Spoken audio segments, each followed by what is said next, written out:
توہین رسالت کی سزا سزائے موت ہے۔ آج پورا یورپ یہ نہیں برداشت کر رہا، سب کچھ برداشت کر رہا ہے، یہ اتفاقی بات نہیں ہے۔ ختم نبوت کا قانون اور توہین رسالت کی سزا یہ مغرب کے حجم نہیں ہو رہا ہے۔ یہ سزا معاف کرنا یہ توہین رسالت ہے۔ جو بغیرت عدالت اپنے معمولی بات پر توہین عدالت کہ ہماری توہین ہو گئی، اپنی توہین کا ان کو بڑا فکر ہوتا ہے، اور لوگوں کو بلاتے ہیں اور ذلیل کرواتے ہیں کہ تم نے عدالت کی توہین کی ہے، لیکن توہین رسالت ان کے نزدیک کوئی جرم نہیں ہے۔ میں کہتا ہوں ان ججوں نے آئین سے غداری کی ہے، آئین کی خلاف ورزی کی ہے، اور ان ججوں نے رسالت کی توہین کر کے آئین سے بغاوت کی ہے۔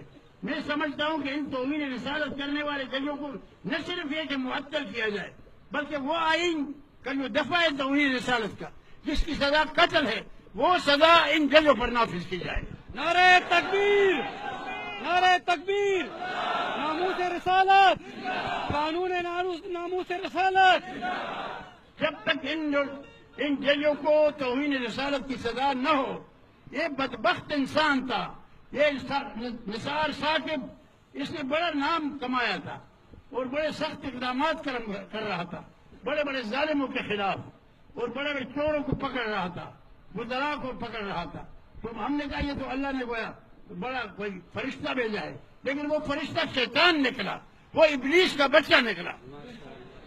اس خبیث نے اپنے سارے نیکلامی پر پانی ڈلوایا، اور اس نے اپنے سب کچھ نیکلامی کو بہا کر لے گیا۔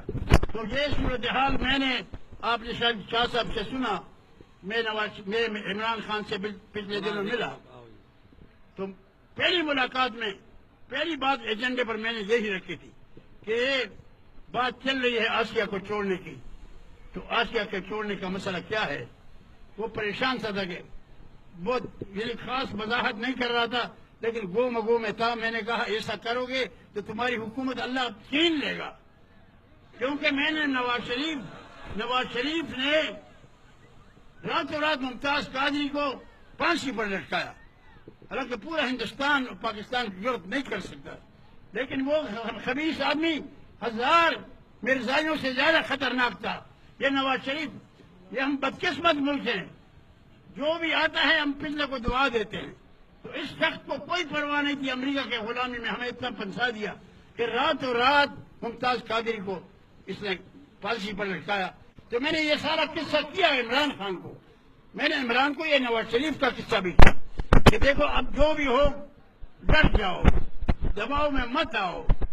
تو اب یہ ججوں کا جو آیا ہے ہمارے اوپر ایک عذاب، ان ججوں کو سزا دی جائے، اور میں کہتا ہوں کہ عمران خان ڈٹ جائے، ان ججوں کو معذور کر دے یا یہ فیصلہ واپس دلوائے۔ اگر ایسا نہیں کرتا تو میرا یقین ہے کہ اس کی بھی ذلت کے دن آ گئے ہوں گے۔ اللہ تعالیٰ اس کو ذلیل و خوار ذلیل کر کے نکالے گا۔ وہ تمام پارلیمنٹ کی یہ حالت ہے کہ آج مجھے شاہجی کہہ رہا تھا کہ صبح سے تقریریں ہو رہی ہیں، شہباز شریف بھی آیا ہے اور کشمیر کا رونا رو رہا ہے، لیکن آج کوئی ممبر پارلیمنٹ میں اس مسئلے پر نہیں اٹھا، نہ شہباز شریف اٹھا، نہ کوئی اور سرکاری آدمی، نہ ممبر، نہ اپوزیشن، سب خاموش ہیں۔ جو ملک رسالت مآب صلی اللہ علیہ وسلم اور اس پر غیرت نہ کرے تو اس کا کیا مقام ہوگا؟ میڈیا بھی اپنا فرض نہیں ادا کر رہا ہے، اس پر تو سارا ملک تلملا کر اٹھنا چاہیے۔ یہ ناموس رسول اور اس کے رسول کے لڑنا انشاءاللہ یہ دیوبندیوں کی حمیت ہے، اس میں علماء دیوبند سب سے آگے ہوں گے، ہمیشہ قیادت ہوگی، اور ہم اس تحریک کو آخر تک پہنچائیں گے۔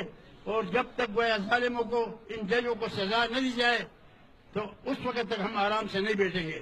اللہ تعالیٰ آپ اور ہم سب کا حامی ہو۔